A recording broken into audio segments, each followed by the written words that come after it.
Pernah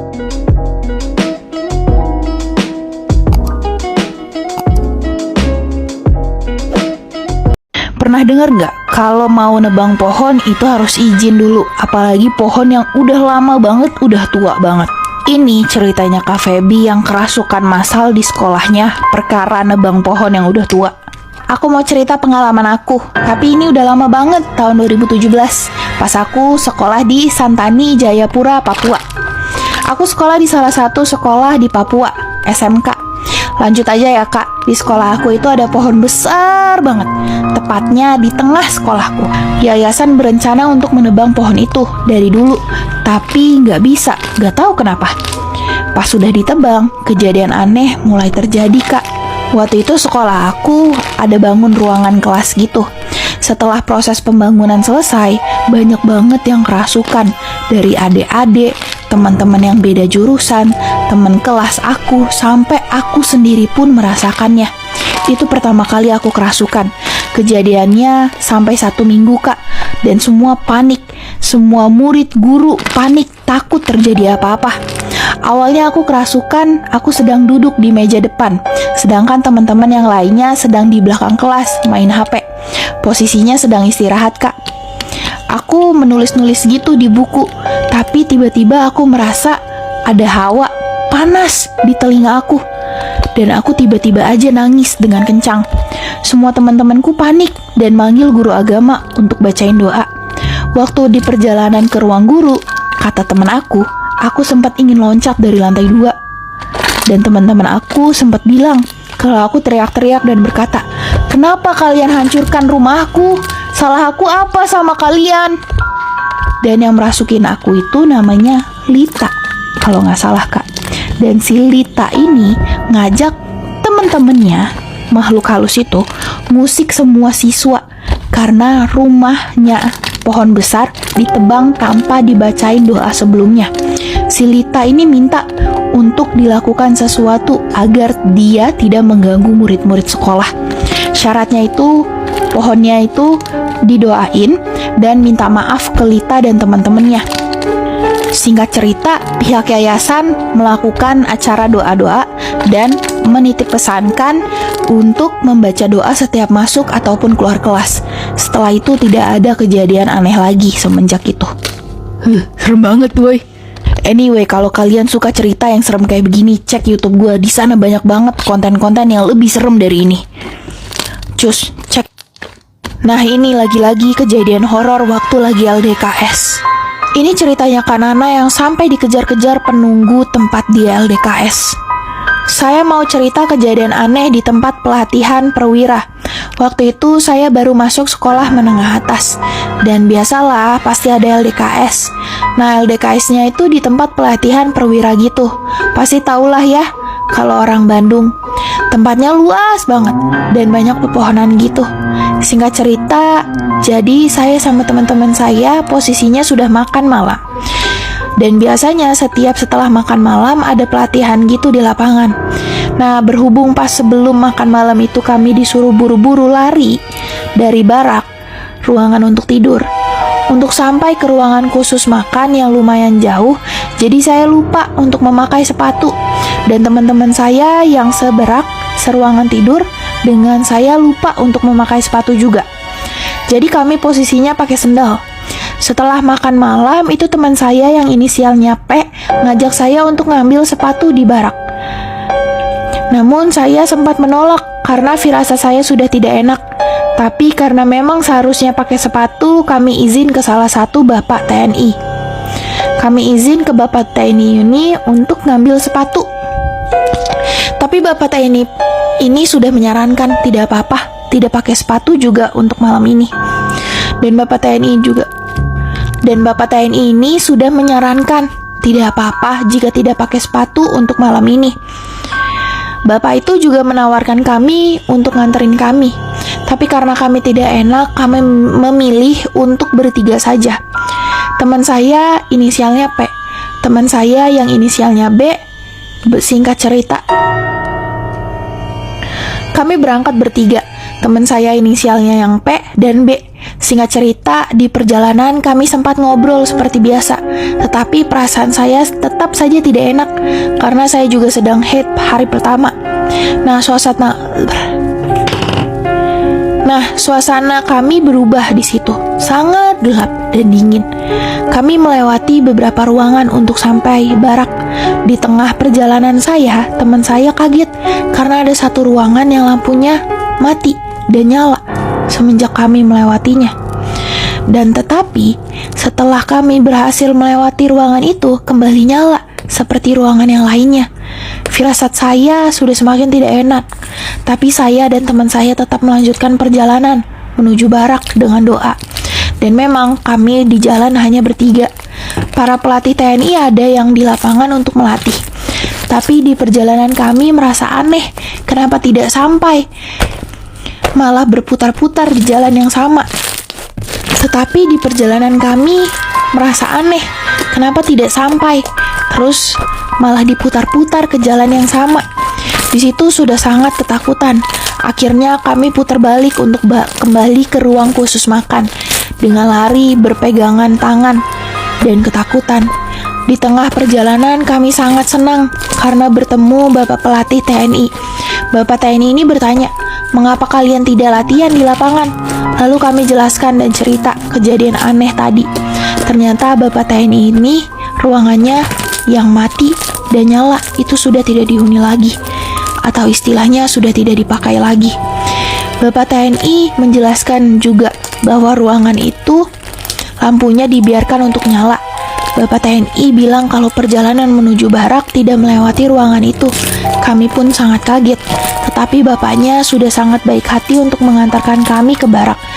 Tiba-tiba di barak, saya pun tiba-tiba merasa tidak enak badan dan lemas.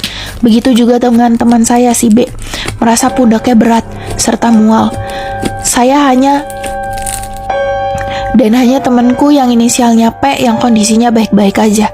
Lalu saya dan temanku si B disarankan dan diantarkan ke klinik yang ada di pelatihan perwira, sehingga tidak mengikuti latihan. Temanku si P tetap diantarkan untuk kembali latihan di lapangan.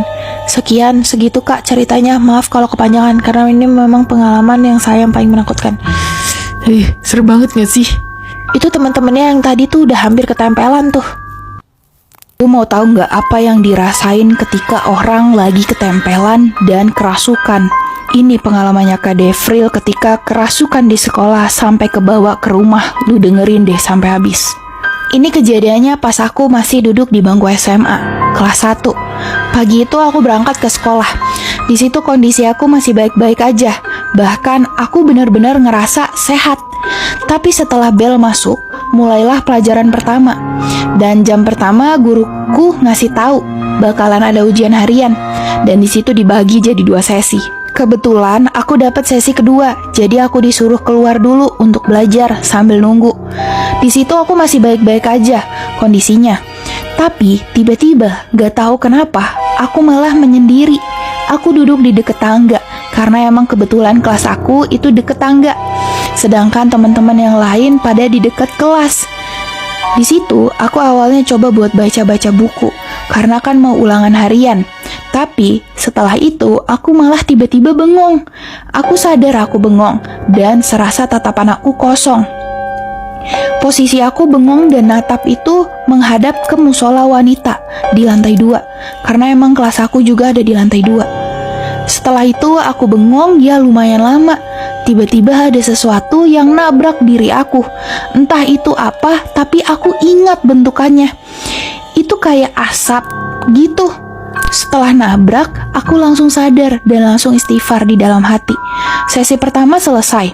Setelah itu giliran aku yang sesi kedua untuk ujian.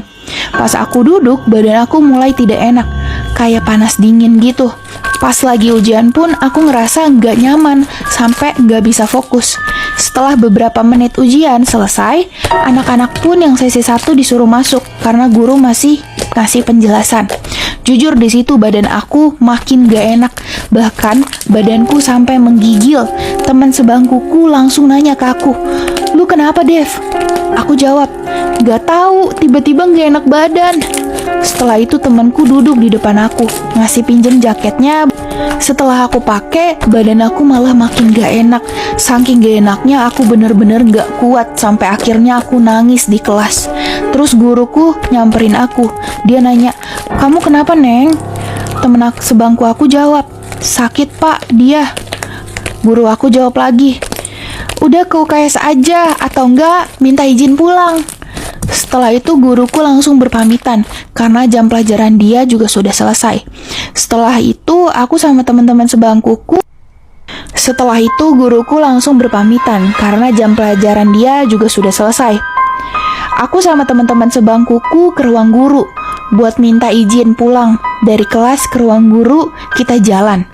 Aku jalan sambil menggigil. Aku sudah diizinin pulang, bahkan aku juga dipesanin ojol sama guru.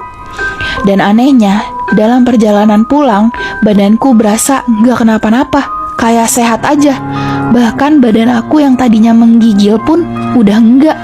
Sesampainya aku di rumah, badanku mulai gak enak lagi. Akhirnya aku tanpa ganti baju, bahkan jaket temenku masih aku pakai, langsung tidur.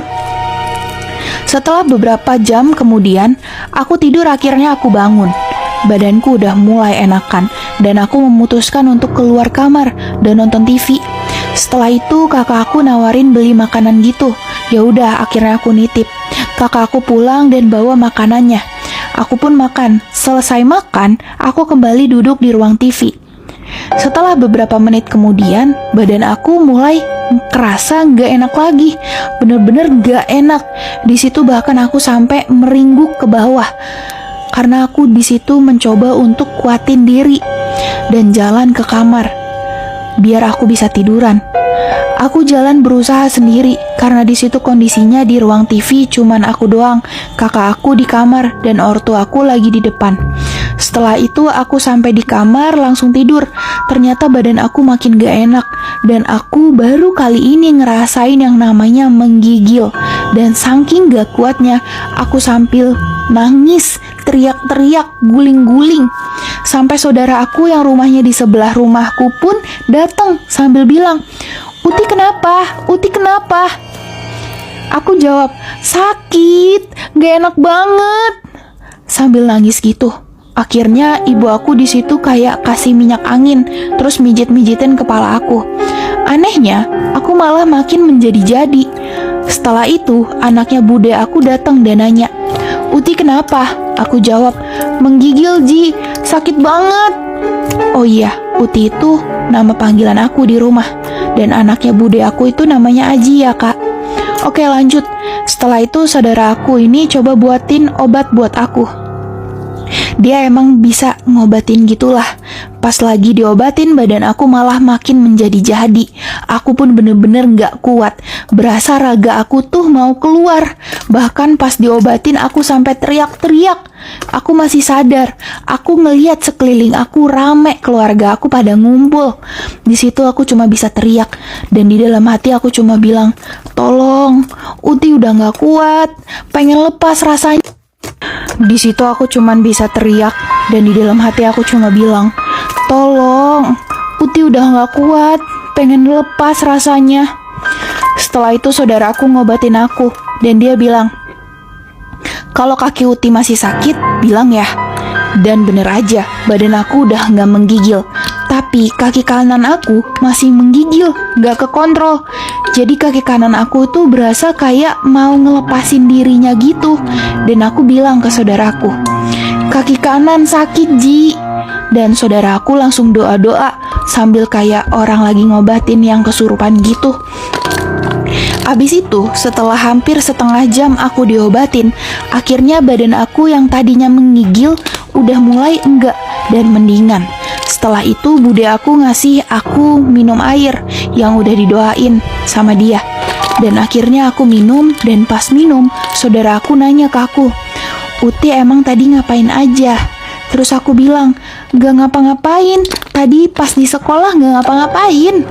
Terus saudara aku nanya lagi, "Di sekolah bengong ya?" Aku jawab, "Iya." "Nah kan, lain kali jangan bengong, Uti jadi ketempelan siluman," jawab saudaraku. Aku gak ingat saudaraku bilang siluman apa, Pokoknya aku ketempelan siluman aja. Setelah beberapa menit aku minum, abis itu aku langsung muntah banyak banget. Dan bude aku bilang, keluarin semuanya aja, gak apa-apa. Itu minum tadi bude doain, akhirnya keluar juga kan. Setelah itu aku pun seminggu gak masuk sekolah karena sakit. Oh ya, satu lagi, sekolah aku itu emang muridnya dikit. Karena dikit, sampai 2 lantai itu kosong. Lantai 1 sampai 2 itu kelas dipakai. Aku di lantai 2. Nah, lantai 3 itu kelas juga, cuman kosong. Dan lantai 4 itu aula yang udah nggak kepake. Kabarnya semenjak pandemi 2 tahun emang sekolah di rumah. Nah, otomatis sekolah bener-bener nggak dipakai. Dan kata guru bahasa Arabku, aula itu udah ada kerajaannya. Bahkan tiap-tiap kelas pun makin banyak penunggunya. Kerajaan. Gila, serem banget. Detail banget kakaknya cerita yang bener-bener apa yang dia rasain ketika ketempelan siluman itu.